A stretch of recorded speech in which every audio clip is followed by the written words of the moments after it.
Hi everybody. So I'm down on the layout and I got these containers.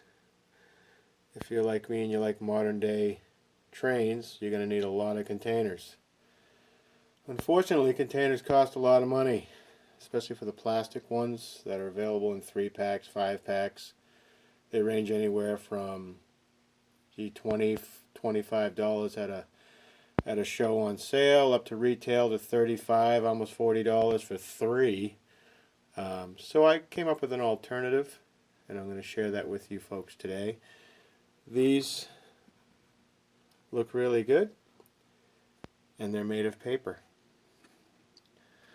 So I'm going to take you up to the bench, and I'll show you how these are made.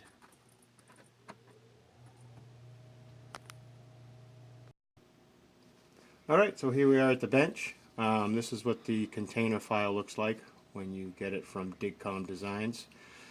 You can find this company on Facebook.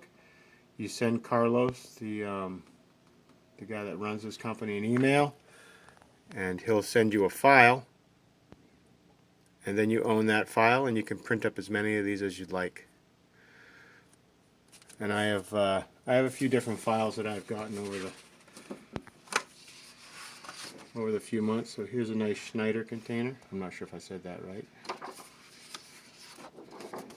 Swift. These are all the different files you can get. This one seems to be pretty popular.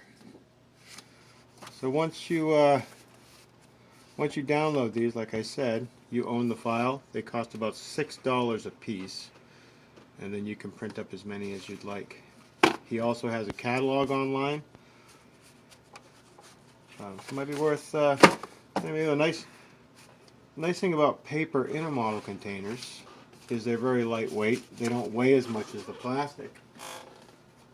For me, that's beneficial because I have a helix, and to run a 30-car intermodal train up a helix with the weight of plastic, I'd need probably 3 or 4 locomotives.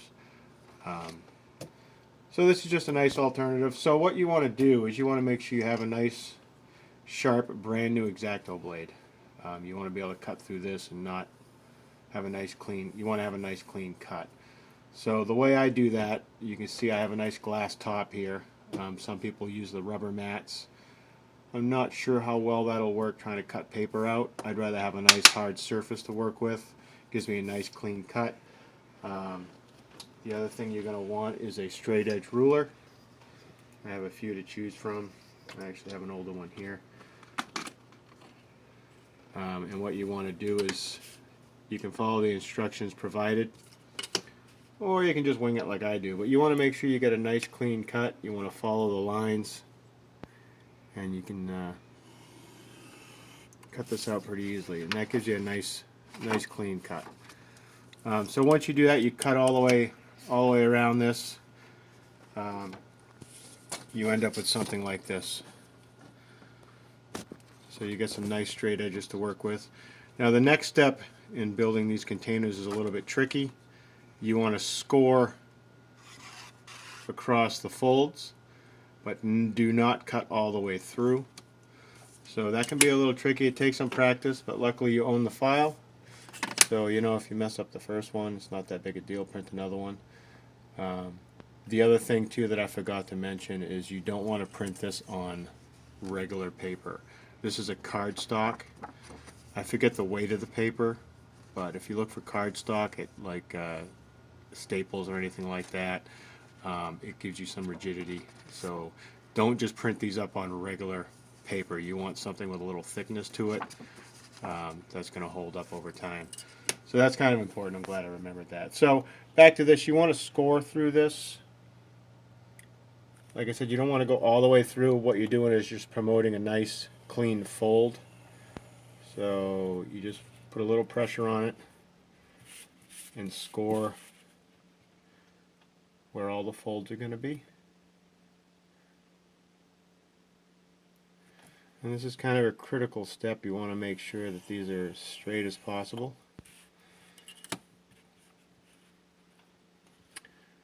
And make sure you're scoring in the proper locations.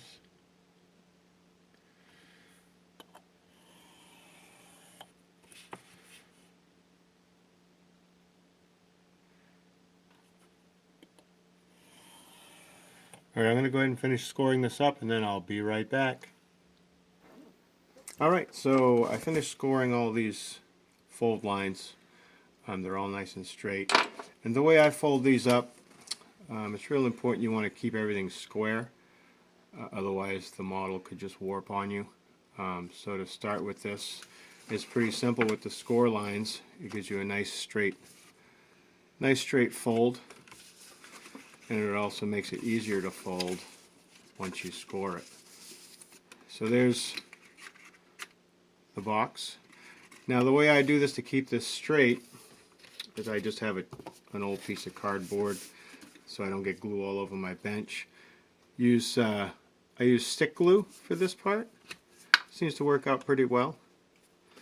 You go ahead and put some of that on here on this first fold. And then I will take and actually fold that over onto itself like so, flat, and that's where the glue is right here. But by doing that, it keeps everything square. I fold it over and do the same thing.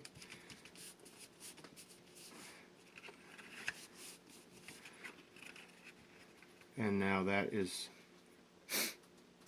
glued and it's square. For the ends, I don't use the stick glue for the ends. I actually use a CA super glue gel just because I want something that's going to be instant.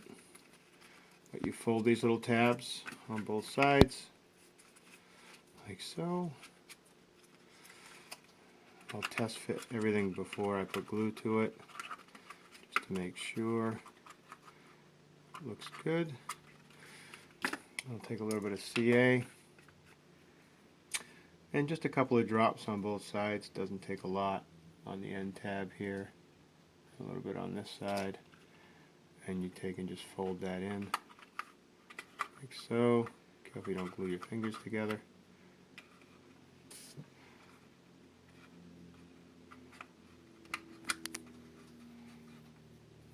And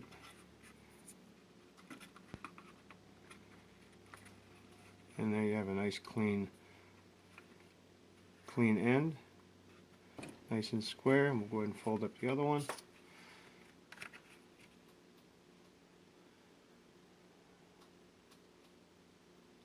A couple of drops here on the nose there and over here. Just go ahead and fold that down.